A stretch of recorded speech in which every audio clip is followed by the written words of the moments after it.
tenemos la suerte de contar con mi buen amigo y compañero Jacobo Blanquer para hablar un poco sobre la situación del mercado, qué es lo que se avecina, porque el riesgo de una fuerte corrección de mercado con un entorno en el que hay un exceso de complacencia no es pequeño, porque el índice de lo que es avaricia, codicia y miedo está en niveles de codicia actualmente. ¿Cómo estás, Jacobo? ¿Qué tal? Buenas noches, Daniel. Muy buenas noches y bienvenido a tu casa de nuevo. Jacobo, cuéntanos un poco ese entorno de mercado, cómo lo ves y esa probabilidad de una corrección importante a corto plazo.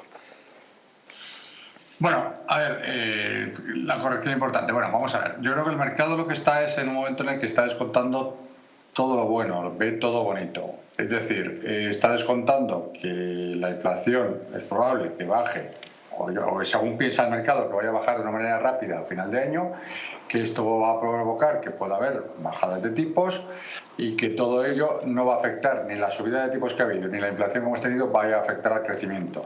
Con lo cual, el crecimiento va a seguir razonablemente bien, vamos a tener un soft landing, un aterrizaje suave de la economía, pero que no va a llegar a la recesión y para luego volver a crecer. Es decir, que vamos a pasar por un momento en el que los tipos han subido pues de 0 al 5%, como están en Estados Unidos, sin que haya consecuencias ni a nivel macroeconómico ni a nivel micro, porque los resultados empresariales, como hemos visto en los resultados de este primer trimestre, pues francamente han sido muy buenos. Entonces, el mercado está un poco en esa visión maravillosa de que todo va a pasar así. ¿Qué es lo que pasa? Que puede ser que no pase. Es decir, que yo creo que los tipos no van a bajar en el 2023, como mucha gente espera. Yo creo que la inflación no va a bajar tan rápido como se espera y estamos viendo que con unos datos de paro muy fuertes como los que hemos visto, pues es difícil ponerse a bajar tipos. Y que la economía, los resultados empresariales, hemos vivido un primer trimestre, la verdad es que han sido muy buenos, lo que pasa es que podemos estar en el pico del año debido a que lo que se está usando es mucho ahorro que hemos tenido de la época de la pandemia, etcétera, en cuanto al consumidor, y eso es lo que está haciendo que los resultados empresariales sean buenos. Ahora, es muy difícil que que unas empresas en las que les sube su coste de financiación hayan tenido una subida tan importante como la que hemos tenido en los últimos meses y no se vean afectados en sus resultados empresariales, con lo cual es probable que eso lo veamos en los siguientes resultados. Yo no espero tampoco una recesión dramática, creo que no, gracias a Dios, creo que la economía está aguantando bastante bien, mejor de lo que muchos esperábamos, y esto puede hacer pues, que la recesión sea relativamente suave. La corrección del mercado tampoco, yo no sé si va a ser en corto plazo, porque podemos aguantar hasta los siguientes resultados empresariales, que no los conoceremos hasta julio. Tenemos que ver cuándo empiezan de verdad los datos macro a notarse, si es que se notan, que a lo mejor sí que pasa lo que está descontando el mercado. Yo no estoy diciendo que 100% seguro vayamos a tener razón, pero es probable que no, y que entonces pues que tengamos todavía unos meses o un mes que funcione un poco todavía todo, pero que luego pues veamos algún tipo de caídas significativas, muy importantes. Bueno, eso yo creo que está por ver. Yo no creo que va a haber alguna caída, pero tampoco creo que vaya a ser un drama de caída del 25% ni nada de eso. Creo que van a ser inferiores.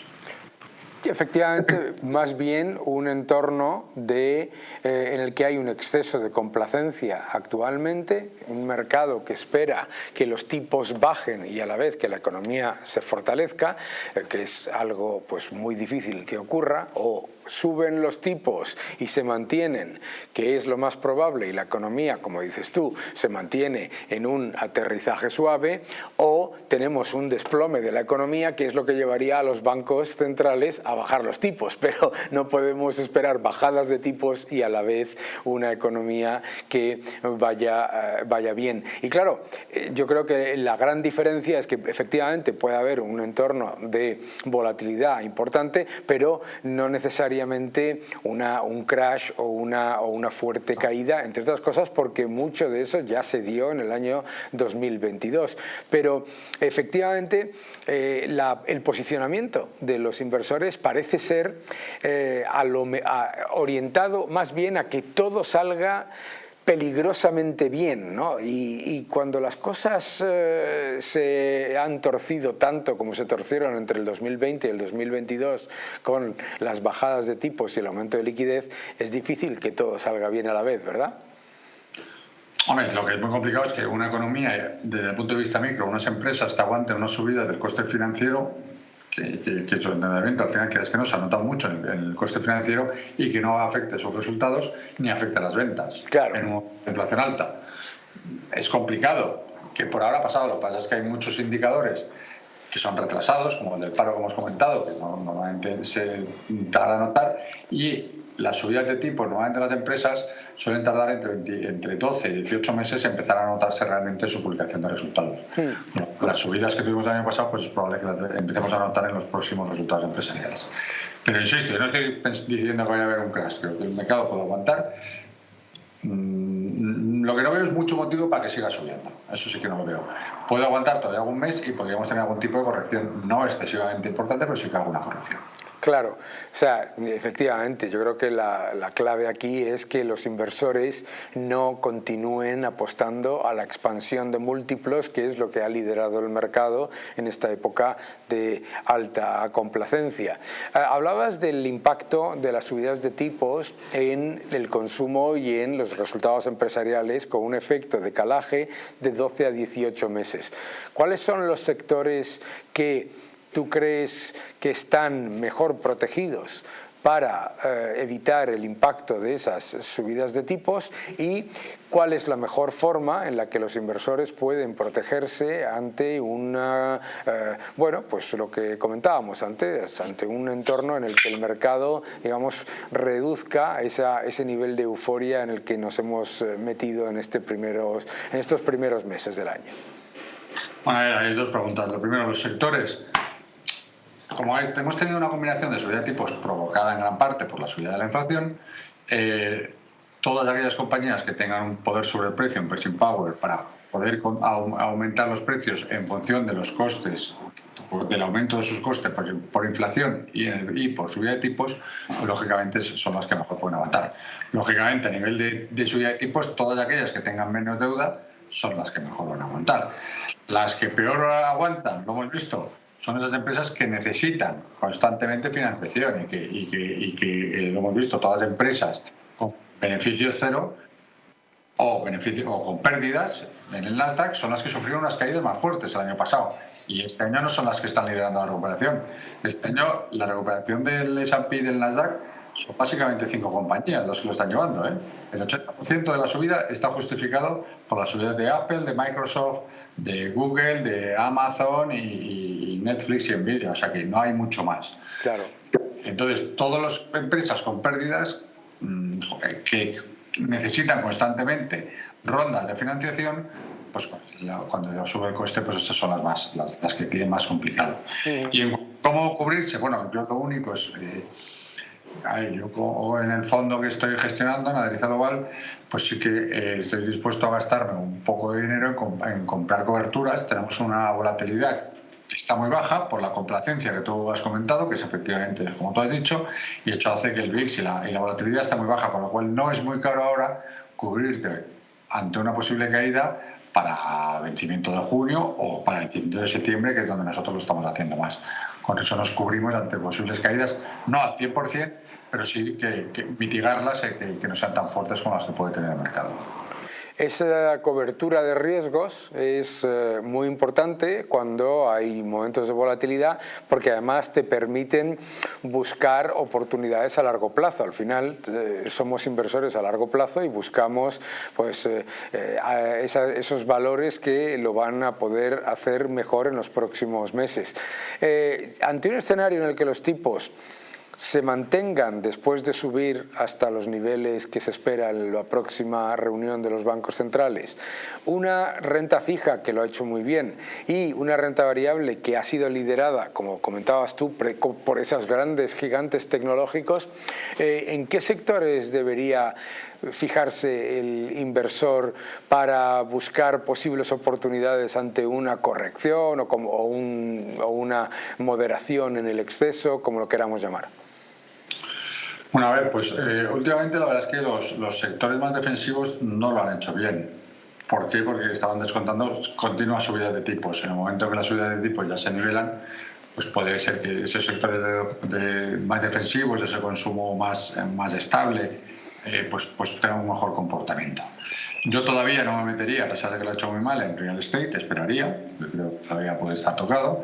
El sector tecnológico es que es muy grande. Real estate, inmobiliario, para los que nos están viendo. Perdona, sí, inmobiliario. El sector tecnológico es muy grande y dentro del tecnológico habría que diferenciar, pero las grandes han subido, yo creo que han recuperado casi mucho de lo que habían caído y empiezan a estar otra vez ajustadas de precio. Los bancos es complicado, porque los bancos por un lado les viene muy bien este escenario, por otro les tiene que aumentar la mora y hay que ver hasta dónde. Y con lo que hemos visto en los últimos meses, pues con Credit Suisse sobre todo, pues vemos que son realmente cajas negras. Y luego la fuga de depósitos que está afectando sobre todo en Estados Unidos, que si esa corriente continúe, pues podemos ver algún banco regional más cayendo. Aunque yo creo que los grandes bancos europeos no van a sufrir, no hay por qué preocuparse para ellos, y pueden ser una oportunidad. En la banca hay que entrar y salir, no es una inversión que digamos que hay que estar permanentemente, porque nosotros por lo menos entramos y salimos, somos más activos en ese sector. Todo lo que es más cíclico, pues también diferenciaría. Yo a lo mejor todavía en materiales mantendría la posición y a lo mejor en autos, etcétera, pues sí que bajaría algo.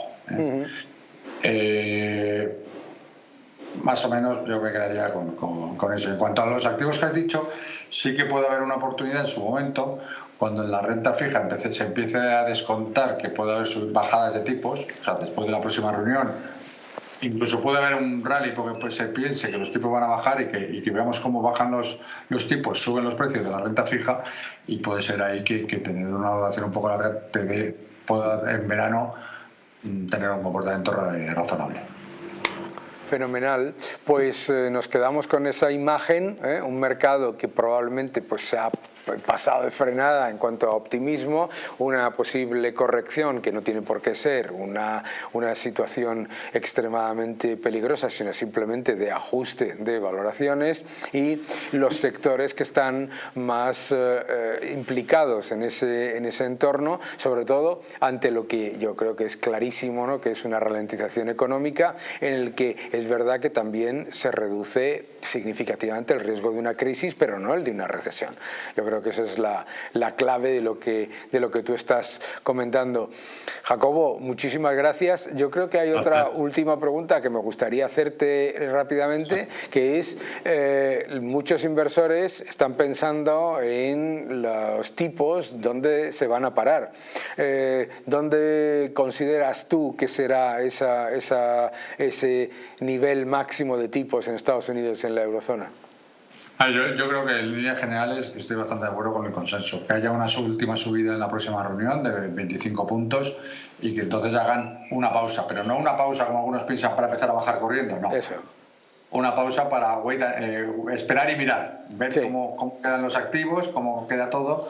Con eso, si vemos que la inflación sigue moderándose ligeramente, pues probablemente sean los máximos. Pero desde luego yo lo que no creo es que vaya a haber una bajada, que lleguemos al pico y enseguida a la siguiente reunión ya nos pongamos a bajar. No. Efectivamente. Pues efectivamente, eso lo hemos comentado en muchas ocasiones. Desde luego, el que espere que con un mercado laboral como el de Estados Unidos la Reserva Federal se vaya a poner a bajar tipos, pues no tiene mucho sentido. Muchísimas gracias, Jacobo, bienvenido a tu casa. Con el coste salarial, con las subidas, claro, con ese coste salarial tú no te puedes poner a bajar tipos, porque entonces ya... Claro, entonces la inflación se va mucho más arriba. Claro, tenemos o sea, lo que no se puede hacer, yo creo que lo que estamos diciendo constantemente es no apostar a una cosa y la contraria a la vez, no apostar a que la inflación se va a reducir rápidamente y a la vez que se van a bajar los tipos y que la economía pues no va a tener ningún cambio. Yo creo que esto hay que ser un poco más realistas. Muchísimas gracias por tu análisis, Jacobo. Fuerte abrazo y ya sabes, bienvenido a tu casa. Siempre a vuestra disposición. Muchas gracias. Un abrazo.